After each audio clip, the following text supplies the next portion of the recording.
오늘은 생각하기 세 번째 시간이 됩니다.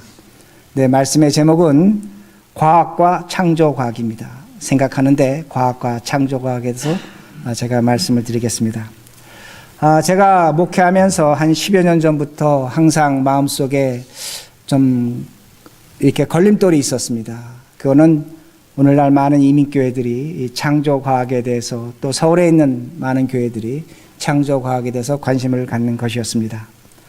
그런데 여러분 이번에 잘 아시는 것처럼 한국에서 지난 2, 3주 동안에 하나의 큰 이슈가 있었습니다. 박성진이라는 그 과학자가 한국의 중소기업부 장관 후보로 노미네이션이 됐습니다. 후보자가 됐습니다. 그런데 국회에서 그 사람을 반대를 했는데, 어떻게 반대했냐면 야당과 여당이 합해서 반대를 했습니다. 반대한 이유가 여러 가지 이유가 있겠지만, 한국 사회의 가장 큰 이슈 중에 하나는 그분이 청문회에서 뭐라고 얘기를 했냐면, 한 분이 물었습니다. 지구의 나이가 몇 살입니까? 지구의 나이는 얼마나 됐습니까? 이렇게 물었더니 그분이 6,000년이라고 그렇게 이야기를 했습니다. 그것이 문제가 돼서 그분이 스스로 사임을 했습니다. 과학자들은 지구의 나이를 45억 년이라고 그렇게 말합니다. 정확하게 45억 6천만 년이라고 그렇게 얘기합니다. 그러나 창조과학자들, 그들은 성경에 하나님이 우주 만물을 창조하셨기에 그 성경에 있는 대로 지구의 나이를 계산하면 6천 년이라고 그렇게 이야기합니다. 그런데 문제가 뭐냐면, 이런 창조과학을 믿는 박성진이라는 사람이 한국 사회에서, 국회에서 정치적으로, 사회적으로 인정을 받지 못한 것입니다. 비상식적이라는 겁니다. 이해할 수 없다는 겁니다. 그러게 그 사람이 장관 후보자에서 결국 스스로 사임을 하게 됐습니다. 우리 기독교가 전부 다 그런 것은 아닙니다. 그러나 우리 기독교가 사회적으로 인정받아야 될 것은 인정을 받아야 합니다. 그런데 이번 사건을 인해서 우리 기독교가 하나의 비상식적인 단체로 그렇게 이해되는 것에 저는 안타까움을 느낍니다. 과학이라는 것은 어떤 자연 현상을 통해서 그 논리와 증거를 통해서 과학이 무엇인지를 증명해내는 겁니다. 자연이 무엇인지를 증명해내는 겁니다. 있는 것에서 어떤 현상을 보고 그 결과를 만들어내는 것, 그것이 바로 과학이 됩니다. 그러나 창조과학이라는 것은 과학적인 사실을 인용해서 하나님의 말씀이 진리라고 증명하는 것이 됩니다. 그런데 이것이 하나님의 영광을 나타내지 못한 것 같습니다. 세상에서 전체가 그런 것은 아니지만 기독교는, 예수 믿는 사람은 비상식적이고 합리적이 아닌 그런 모습을 지금 한국 사회가 갖고 있다는 겁니다. 이걸 제가 지난 오랫동안 사실 염려한 것이 됩니다. 멀리 가볼 곳이 없습니다.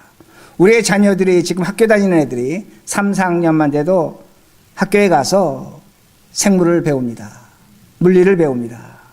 분명히 학교에서 가르쳐 주는 것이 있습니다. 뭐라고 가르쳐 주냐면, 지구의 나이는 45억 년 6천만 년, 45억 6천만 년이라는 겁니다. 그렇게 가르쳐 주고 있습니다. 그리고 학교에 가면 대부분의 미국의 주들이 두 가지를 다 가르치든지 하나는 분명히 가르치는데 창조를 가르치고 있다는 겁니다. 동시에 진화론을 가르치고 있습니다. 사람이 어떤 생명체로부터 진화되고 원숭이로부터 진화됐다고 그렇게 일반적으로 가르쳐주고 있다는 겁니다. 우리는 고민할 수밖에 없습니다. 성경은 분명히 하나님께서 사람을 창조하셨다고 얘기하는데, 우리 아이들은 학교 가면 뭐라고 배우냐면 사람은 원숭이로 진화됐다는 겁니다.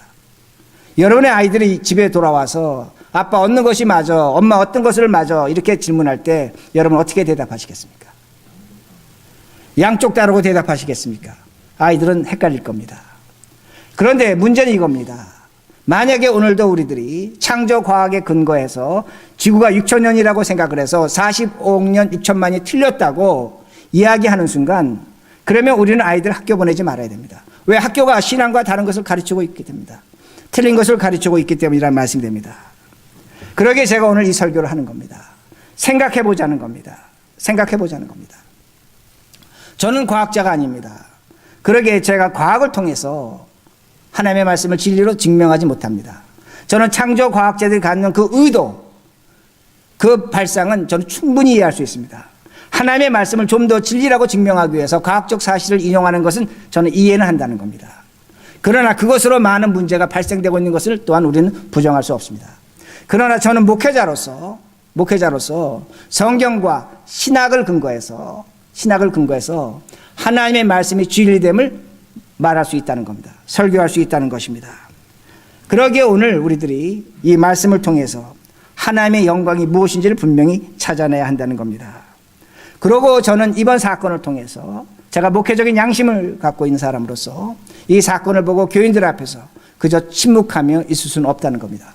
창조과학이 무엇이 잘못됐고 왜 세상에서 그렇게 인정받지 못했던가를 분명히 알려드려야 됩니다. 그리고 우리가 우리를 창조하셨고 인간을 창조하셨다는 것을 우리는 성경적으로 얼마든지 합리적으로 증명할 수 있다는 겁니다. 과학은 다시 말씀드립니다. 지구의 나이가 45억 년이라고 합니다. 사람은 원숭이에서 진화됐다고 말합니다. 이것을 제가 조금 어렵지만 이렇게 표현합니다. 이건 사실입니다. 제가 사실이라고 했을 때 여러분들은 사실 그러면 그건 진실입니까? 진리입니까? 아닙니다. 사실이라는 것은 제가 영어 번역으로 한다면 A truth, 부정관사에다 truth를 씁니다. 사실이라는 것은 지금은 맞을 수 있습니다. 그러나 틀릴 수 있고 바뀔 수 있고 번영될 수 있는 것이 사실입니다. 과학자들도 이것을 인정합니다. 진화론이라고 합니다. 론은 티어리입니다. 학설입니다. 그것을 우리가 지금 세상에서 보고 듣고 배우고 있다는 겁니다. 그러나 학설이라는 것은 언제든지 뒤집어질 수 있는 것입니다. 진화론을 연구하지만 이상한 뼈 하나 나오면, 치아 구조 하나 나오면 다 연대가 바뀌어집니다. 그러므로 이건 학설이라는 겁니다. 에이트루스라는 겁니다. 에이트루스라는 겁니다. 진리는 아니라는 겁니다. 제가 사실 이렇게 설명합니다. 사실을, 에이트루스를. 제 키가 170cm입니다. 사실입니까? 사실이 아닙니까? 모르겠습니까? 예, 키 재보면 170이라고 합니다. 그런데 170입니다. 그런데 제 키가 170cm라고 이야기할 수 없습니다. 재는 지역마다 다릅니다. 높은 산에 올라가서 재는 거 다르고 낮은 곳에서 재는 거 다릅니다. 그리고 제 키를 170cm로 정확하게 잴 수 있는 기계는 이 세상에 존재하지 않습니다. 오차가 있다는 겁니다. 몇만무지 1mm의 오차가 있다는 겁니다. 그러게 170cm라는 것은 가정이지 진리는 아니라는 겁니다. 만약에 제 키를 저 우주에 가서 잔다면 170 안 나옵니다. 더 늘어날 겁니다. 173, 4가 나올 것입니다. 왜냐하면 여러 가지 환경과 요건에 의해서 우리가 사실로 믿는 거, 제 키가 얼마냐고 물을 때 저는 170cm입니다. 이건 사실입니다. 그러나 절대적 진리는 아니라는 겁니다. 진리라는 것은, 더 트루스라는 것은, 정가서 더를 붙이는 것은 거짓이 없다는 겁니다. 모순이 없다는 겁니다. 이 세상에 모순이 없는 것이 있습니까? 없습니다. 오로지 절대 진리는, 더 트루스는 하나님의 말씀입니다.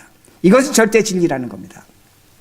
제가 이렇게 절대 진리라고 얘기하면 여기 불교 신자가 앉아있든지 다른 종교에 있는 사람은 저한테 이렇게 공박할 수 있습니다. 당신이 목사니까, 성경을 보니까, 기독교를 믿으니까 더 진리를 하나님, 예수 그리스도 하나님이라고 그렇게 말한다. 성경 말씀이라고 그렇게 얘기한다. 절대로 그렇지 않습니다. 왜 제가 절대 진리가 하나님 되심을 말씀드리냐면 하나님은 죽음에서 부활하셨기 때문입니다. 다시 말씀드립니다. 하나님은 죽음에서 부활하셨기에 진리라는 겁니다. 절대 진리라는 말씀이 됩니다. 그러게 오늘 성경을 펴시기 바랍니다. 말씀을 봅니다. 6장 17절 전반절입니다. 제가 읽습니다. 하나님께 감사하리로다. 감사하리로다. 우리가 하나님께 감사할 것이 있다고 말씀합니다. 원문에 따르면 우리가 하나님께 감사한 사람이 되자는 겁니다. 그런데 이 말씀을 헬라어 성경으로 보면 카리스라는 단어를 썼습니다. 감사를. 은혜라는 단어입니다. 그러니까 이걸 제가 어떻게 해석할 수 있냐면 하나님께서 우리에게 은혜를 주셨기에 우리는 감사하자는 겁니다. 우리 부모님이 우리에게 은혜를 주시고 우리를 키워주셨습니다. 그러기에 부모님에게 감사합니다. 마찬가지라는 겁니다. 하나님이 우리에게 은혜를 주셨다는 겁니다. 그 은혜가 17절 후반절입니다. 17절 후반절. 너희가 본래 죄의 종이더니 너에게 전하여 준 바 교훈의 본을 마음으로 순종하여. 바울은 뭐라고 얘기하냐면 너희가 과거에는 죄의 종이었지만 교훈의 본을 내가 전해줬는데 그 교훈의 본을 너희가 순종했다고 그렇게 성경은 말씀하고 있습니다. 여기서 교훈이라는 것은 헬라어 성경으로 보면 디다케라는 단어를 썼습니다. 영어 번역으로 보면 닥트린이라고 번역을 했습니다. 교훈은 닥트린입니다. 닥트린이라는 것이 신조입니다. 신앙 고백입니다. 어떤 의미가 되냐면 바울은 뭐라고 지금 가르쳐주고 있냐면 예수 그리스도의 십자가의 죽음과 부활을 생각해 보라는 겁니다. 예수 그리스도의 십자가의 죽음과 부활을 생각하고 너희들이 닥트린을 만들라는 겁니다. 나는 이렇게 생각하고 이렇게 살겠다고 그 닥트린 바울이 만든 것을 너희들이 마음으로 순종했다고 그렇게 이야기하고 있습니다. 닥트린이 있다는 겁니다. 교훈이 있다는 겁니다. 신조가 있다는 겁니다. 신앙 고백이 있다는 겁니다. 이걸 너희들이 순종했다고 바울은 그렇게 이야기하고 있습니다. 그러면 예수님을 이해하는 가장 중요한 교훈은 무엇인가입니다. 딱 두 가지입니다. 하나님이 사람을 하나님의 형상으로 창조하셨습니다. 또 하나는 그 사람이, 그 아담이 하나님을 배신함으로 말미암아 죽음에 이르렀다는 겁니다. 이것이 우리 신앙의 가장 중요한 기본이요, 골격이요, 프레임워크이요, 그것으로 예수 그리스도는 우리에게 찾아오십니다. 자, 이렇게 설명을 합니다. 성경을 문자적으로 해석하는 것을 문자주의 또는 근본주의라고 그렇게 말합니다. 우리가 성경을 어느 구절은 분명히 문자적으로 해석해야 됩니다. 거짓말하지 마라, 살인하지 말라, 그러면 우린 그 말씀을 문자적으로 받아들이고 최대한도로 그 말씀을 지키려고 노력을 해야 됩니다. 근데 마태복음 5장에 보면 예수님께서 뭐라고 말씀하냐면 여인을 보고 음욕을 품는 자마다 간음한 자라고 그렇게 말씀합니다. 그리고 그 다음 말씀이 뭐냐면 오른 눈이 실족하면 오른 눈을 빼어서 버리고 오른손이 실족하면 오른손을 잘라버리라고 그렇게 말씀합니다. 그러면 우리들이 하나님 말씀대로 만약에 그런 일을 했다면 우리들이 오른 눈을 빼어버려야 됩니까? 오른손을 잘라버려야 됩니까? 그럴 수는 없습니다. 하나님 말씀 우리가 분명히 문자대로 지켜야 될 것이 있지만 어느 부분에는 하나님이 주시는 말씀의 의미가 있다는 겁니다. 그 글자 뒤에 하나님의 크신 뜻이 있다는 겁니다. 그러게 창세기 1장 1절을 우리 봅니다. 창세기 1장 1절입니다. 제가 읽습니다. 태초에 하나님이 천지를 창조하시니라. 태초에 하나님이 천지를 창조하시니라. 문자적으로 보면 하나님이 태초에 천지를 만드셨습니다. 분명히 우리 이걸 믿습니다. 그런데 창조 과학자들은 이 말씀을 증명하려고 하다 보니까 어떻게 계산을 했냐면 하나님이 창조하신 날짜를 계산하고 아담의 나이를 계산하고 노아의 나이를 계산하고 노아의 후손의 나이를 계산하고 다 계산하다 보니까 지구의 나이가 6,000년 됐다는 겁니다. 그러게 창조가 6,000년이라고 그렇게 말합니다. 여러분 우리 교회 저쪽에 그 코너에 보시면 조그만 머릿돌이 있습니다. 유대인들이 여기다 박아놓은 겁니다. 자신들이 언제 이 교회를 세웠다는 거. 지금부터 60년 전인데 제 기억으로 5,400 몇 년 전에 그러니까 하나님 연력으로 계산한 겁니다. 창조 이후에 5,400 몇 년이 됐다는 겁니다. 하여간에 창조 과학자들은 지구의 나이가 6,000년이라고 그렇게 계산합니다. 그런데 그 사람들이 왜 6,000년이라고 계산하는가? 과학자들이 뭐라고 얘기하냐면 지구의 나이는 45억 6천만 년이라는 겁니다. 그러니까 사람들이 헷갈리는 겁니다. 성경을 믿는 사람들이, 신앙을 가진 사람들이 분명히 이 사람들은 6,000년이라고 계산하고 과학자들은 45억 6천만 년이니까 어느 게 맞는가입니다. 여러분 어느 게 맞다고 생각하십니까? 어떤 것을 우리가 선택해야 되는가입니다. 둘 중에 하나는 틀린 것이 된다는 겁니다. 그러기에 창조 과학자들이 홍수설로 또 하나는 지진격별설로 이 두 가지 설이 있는데 그 과학적인 사실로 창조가 6,000년 됐다고 주장을 합니다. 제가 지금 아주 중요한 말씀을 드렸습니다. 홍수설로 지진격변설과 같은 걸로 하나님이 지구를 만든 것이 6,000년 됐다고 그렇게 주장을 한다는 겁니다. 저는 이 사람들의 의도를 분명히 인정할 수가 있습니다.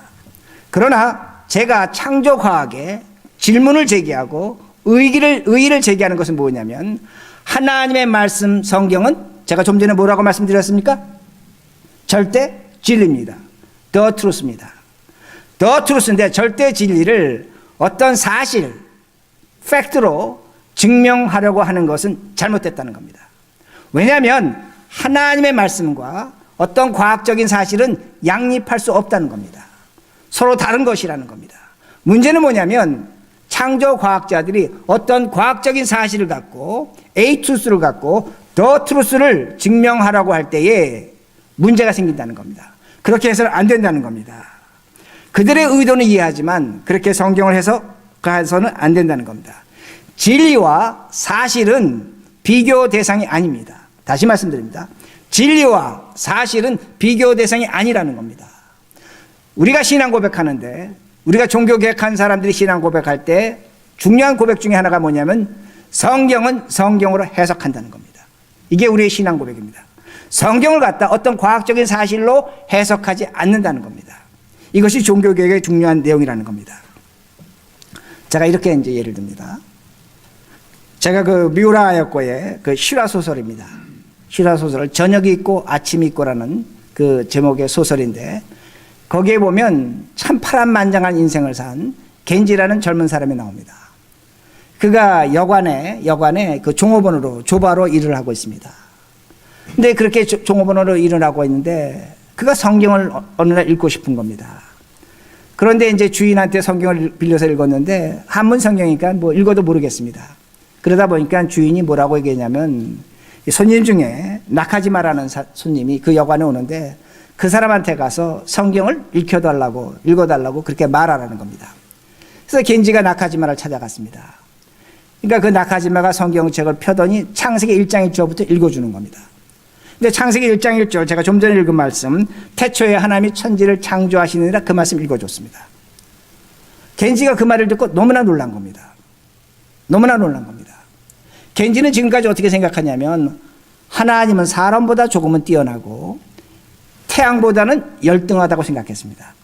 왜냐하면 겐지는 아침마다 일어나서 태양을 바라보면서 자신의 소원을 빌었기 때문입니다. 태양을 하나의 신으로 생각한 겁니다. 그런데 성경은 뭐라고 말씀하고 있냐면 하나님이 우주 만물 태양을 만드셨다는 겁니다. 그러니까 겐지가 나카지마에게 질문합니다. 나는 아침마다 일어나서 태양한테 내 소원을 빕니다. 이거 잘못하는 겁니까? 하나님이 만든 창조물이기 때문에, 피조물이기 때문에 내가 그를 향해서 소원을 비는 거 좋은 일 아닙니까? 나카지마가 이렇게 얘기합니다. 태양은 하나님이 만드신 물건이기 때문에 거기다 경배하는 건 우상숭배다. 오로지 하나님만이 경배와 찬양을 받아야 된다고 그렇게 얘기합니다. 이것이 성경을 기록한 이유입니다. 이것이 창세기가 있는 이유라는 겁니다. 왜 창세기에 하나님이 우주 만물 창조를 기록하셨냐면 하나님만이 사람으로부터, 모든 피조물로부터 영광과 존귀를 받으셔야 할 것을 기록하기 위해서 하나님께서 창조의 이야기를 쓰셨다는 말씀입니다. 성경은 과학이 아닙니다. 성경은 어떤 띠어리, 학설이 아니라는 겁니다. 45억 6천만 년도 중요하지 않고 6천 년도 중요하지 않습니다.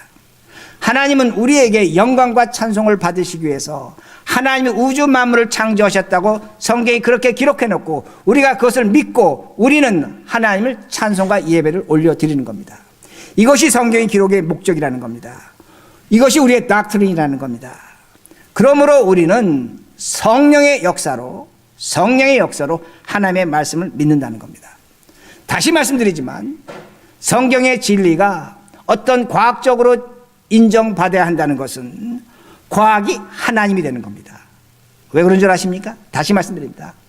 성경의 내용이 과학에 의해서 인정받고 진리라고 인정받는다면 뭐가 하나님입니까? 과학입니다. 이게 무서운 겁니다. 이게 두려운 겁니다. 우린 지금까지 그런 일을 내버려 두어왔다는 말씀입니다. 그러기에 과학은 하나님을 판단하지 못합니다. 이것은 철저한 인본주의입니다. 그러기에 조심하자는 겁니다. 과학적인 사실로 하나님의 진리를 증명한다는 것은 성경이 우리에게 가르쳐주는 사실이 아니라는 겁니다. 그리고 18절 보세요. 죄로부터 해방되어 의에게 종이 되었느니라. 성경은 뭐라고 가르쳐주냐면 예수 그리스도로 말미암아 우리가 죄에서 해방이 되어 의의 종이 되었다고 말씀합니다. 의의 종이 되었다고 말씀합니다. 이건 하나님이 우리를 다시 창조하신 것입니다. 창조하신 것입니다. 자, 창세기 1장 27절을 봅니다. 자, 이 말씀 보십니다. 창세기 1장 27절. 제가 읽습니다.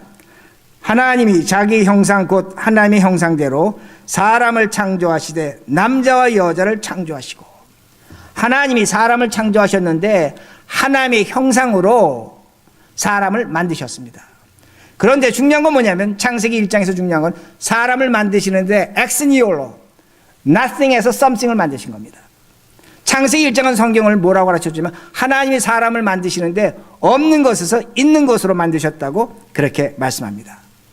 그런데 아담이 사탄의 유혹에 빠집니다. 봐서는 안 될 것을 봤고 먹어서는 안 될 것을 먹었고 가서서는 안 될 것을 가졌습니다. 선악과를 먹었습니다. 그로 말미암아 성경은 그 죄로 말미암아 죽음이 왔다고 그렇게 말씀을 합니다. 지금부터 제가 이렇게 설명합니다. 우리들이 지금 살아가는데 우리들에게 있는 것이 있습니다. 눈에 보여지는 것이 있습니다. 그렇죠? 있는 것이 있습니다. 공기가 있고 물이 있고 집이 있고 돈이 있고 옷이 있고 차가 있고 이런 것들이 있습니다. 이런 것들이 없으면 우리가 살 수 있습니까? 살지 못합니까? 공기가 없으면 있는 것이 없으면 우리는 살지 못합니다. 그렇죠? 있는 것이 없으면 사람은 죽는 겁니다. 죽음이라는 건 뭐냐면 내가 지금 갖고 있던 것들이 다 없어지면 그것은 죽음입니다. 그렇지 않습니까? 여러분이 공기가 여기 있어서 숨을 쉽니다. 그런데 이 공기가 없으면 있는 것이 없어지면 우리는 죽는다는 겁니다. 죽음이라는 것은 있는 것이 없어지는 것이라는 말씀이 됩니다. 그런데 예수님이 십자가에서 죽고 부활하셨습니다. 예수님이 사람으로 죽으셨습니다. 예수님도 죽으실 때 있는 것이 없어서 죽으신 겁니다. 그렇죠? 사람이기 때문에. 그런데 그가 부활하셨습니다. 부활은 뭡니까? 다시 산다는 것은 없는 것이 있는 것이 되는 겁니다. 그렇죠? 이거 따라오십니까? 아멘? 부활은 뭐냐면 없는 것이 있는 것이 되는 겁니다. 그러므로 예수님께서 뭐라고 말씀하면 너희들이 나를 믿으면 죽음에서 다시 부활할 것이라고 말씀하셨습니다. 우리들이 그리스도로 말미암아 죽음에서 부활합니다. 없는 것에서 있는 존재가 된다는 겁니다. 그러니까 우리가 의의 종이 됐다는 건 뭐냐면 하나님이 우리를 두 번째 창조하셨다는 겁니다. 하나님이 아담과 이브를 창조하셨지만 동시에 그 죄로 죽었지만 예수 그리스도로 말미암아 우리가 다시 죽음에서 부활한다는 것은 하나님이 우리를 창조하셨다는 겁니다. 이것이 바로 의의 종이 됐다는 겁니다. 그러므로 이 논리성으로 본다면 어떻게 제가 말씀드릴 수 있냐면 하나님이 아담을 창조하신 것입니다. 그리고 그 창조가 있었기에 우리가 오늘 다시 한번 창조된다는 겁니다. 그러므로 우리는 성경을 믿습니다. 하나님이 아담을 창조하신 걸 믿습니다. 사람이 원숭이에서 진화된 것이 아니라 하나님이 아담을 창조하셨다는 겁니다. 그것이 뭐냐? 예수 그리스도의 십자가의 죽음과 부활이라는 사건인 겁니다. 그것이 우리를 그렇게 이해할 수밖에 없다는 겁니다. 제가 지금 이렇게 설교를 하니까 어떤 분은 이렇게 생각하십니다. 아, 목사님 그거는 무슨 강의 같아요. 어려워요. 힘들어요. 교회 와서 일주일 내내 고생했는데 좀 편한 설교 듣고 돌아가길 원합니다. 죄송하지만 여러분이 사는 시대는 이런 시대, 그런 시대가 아닙니다. 우리 할머니 할아버지들이 예수 믿었을 때는, 여기 나이 드신 분이 예수 믿었을 때는 그저 예수 믿고 하늘나라 가면 행복했습니다. 그러나 지금 여러분의 자녀들이 여러분에게 찾아와서 뭘 얘기하냐면 아빠 학교에 가니까 사람이 원숭이에서 진화됐대. 여러분 뭐라고 대답하시겠습니까? 사탄아 물러가라. 그렇게 하시겠습니까? 얘 마귀 씌었나 봐. 아닙니다. 여러분이 이 사실을 성경적으로 설명할 줄 알아야 된다는 겁니다. 여러분의 친구들이 신문을 보고 박성진의 사건을 신문을 보고 야 너희들은 지구가 6천 년 됐다고 하는데 과학자는 45억 6천만 년이라고 하는데 너 이거 어떻게 생각하느냐. 여러분 그 친구 보고 뭐라고 말씀하시겠습니까? 야야 그 쓸데없는 소리야.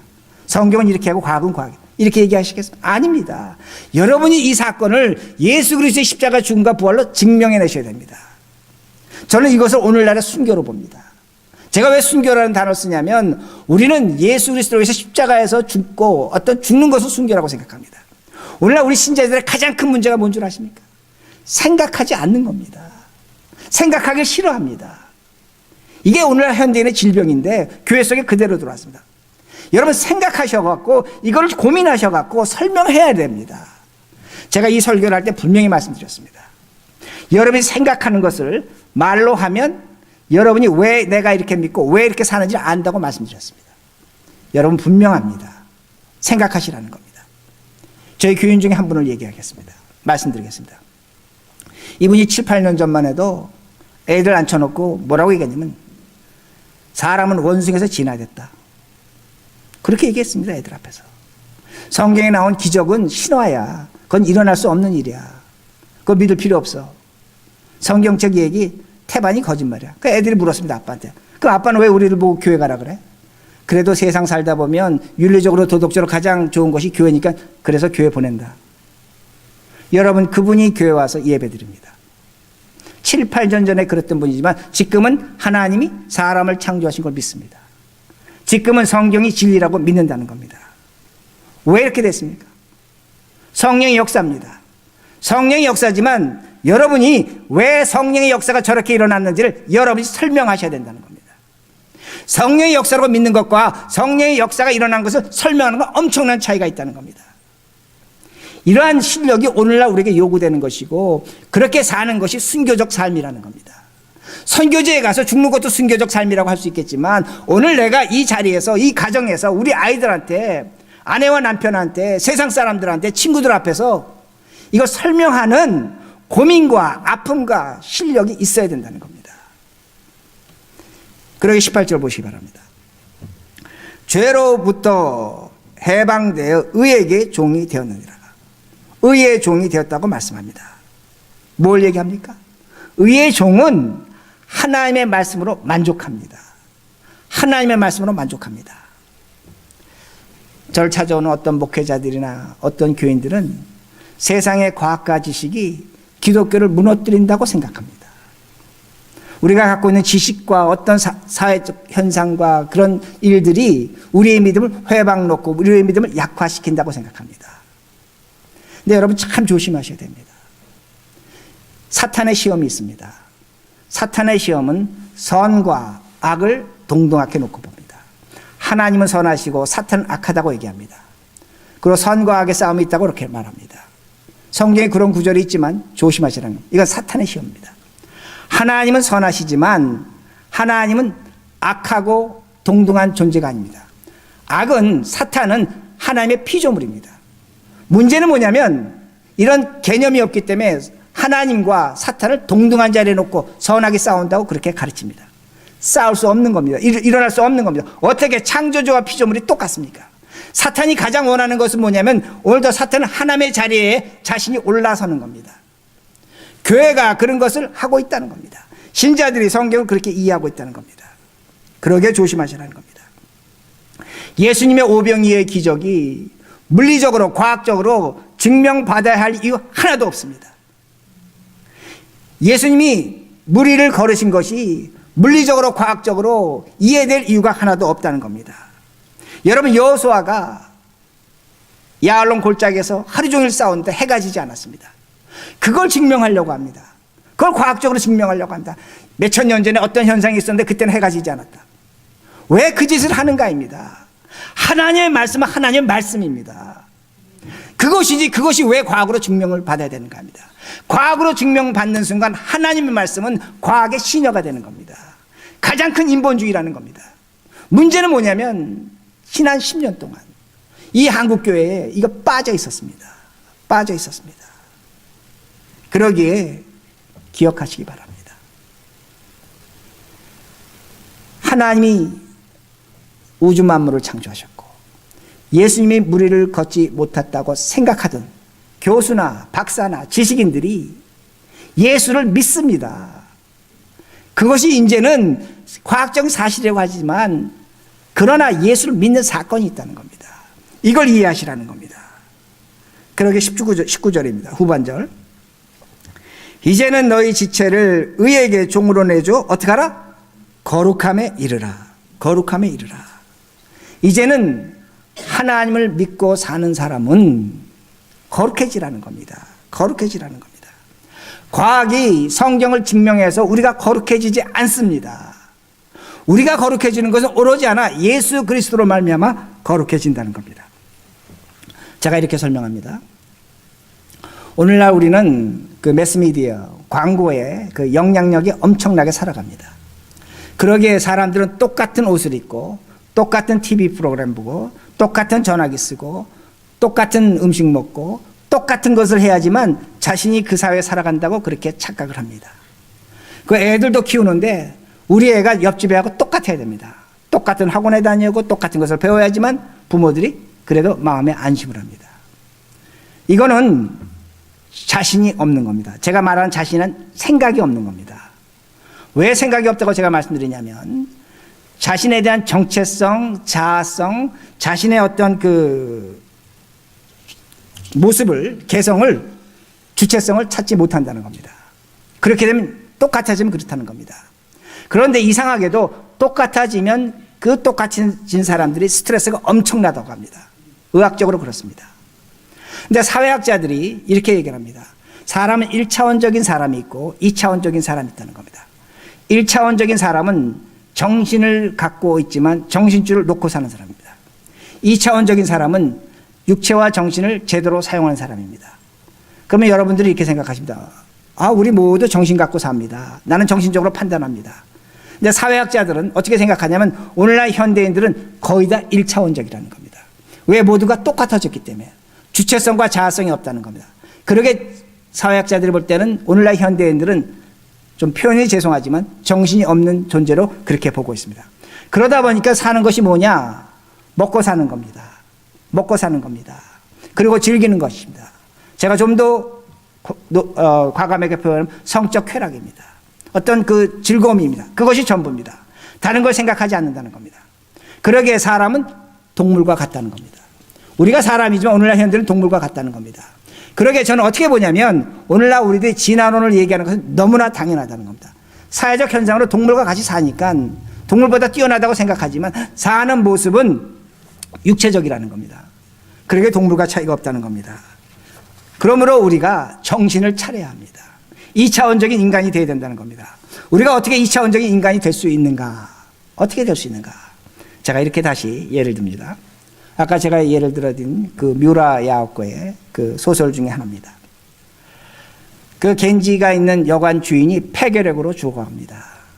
죽어가는데 그 여관에 손님이 있던 그 나카지마가 내려와서 그 폐결핵으로 죽어간 여관 주인을 위해서 기도합니다. 이렇게 기도합니다. 하나님, 이 사람의 죄를 용서해 주시고 하나님, 이 사람을 천국으로 인도하시고 하나님께서 이 영혼을 받아주시옵소서. 이렇게 기도를 했습니다. 근데 여관 주인이 그 기도를 다 듣더니 세 마디를 합니다. 고맙습니다. 감사합니다. 개선합니다. 개선합니다를 말을 합니다. 근데 이 겐지가 개선합니다를 그 말을 듣고 밖에서 그걸 듣고 통곡을 합니다. 웁니다. 그래서 개선한다는 것은 악에서 선으로 개선한다는 그런 의미가 아닙니다. 한문으로 보면 이겼다는 겁니다. 승리했다는 겁니다. 어떤 의미가 되냐면 이 여관 주인이 폐결핵으로 죽어가는 사람이 죽음의 자리에서 나는 이겼다는 겁니다. 나는 승리했다는 겁니다. 그리고 겐지가 그 얘기를 듣고 세례받기를 결심합니다. 뭘 얘기하는 거냐면 소설이 겐지에게 뭘 가르쳐 주냐면 겐지는 그동안 사람이 죽음으로 끝이 난다고 생각했습니다. 그런데 그 마지막 순간에 여관 주인이 뭐라고 얘기하냐면 정신을 차린 겁니다. 정말로 정신을 차린 겁니다. 어떤 정신을 차렸냐면 죽음에서 새로운 시작이 있다는 겁니다. 그러게 그가 이겼다는 겁니다. 죽음을 이겼다는 겁니다. 개선했다는 겁니다. 폐결핵으로 죽어가는 장례식을 치르지만 그 여관 주인은 죽음 너머에 새로운 길을 가고 있다는 겁니다. 이게 정신 차리는 겁니다. 저는 성경을 어떻게 해석하냐면 사람은 죽을 때 정신 차립니다. 여러분 보시면 나이 들어서 죽으시는 분들 정신줄을 놓고 죽으신다고 합니다. 천만의 말씀입니다. 하나님은 그 영혼을 만나십니다.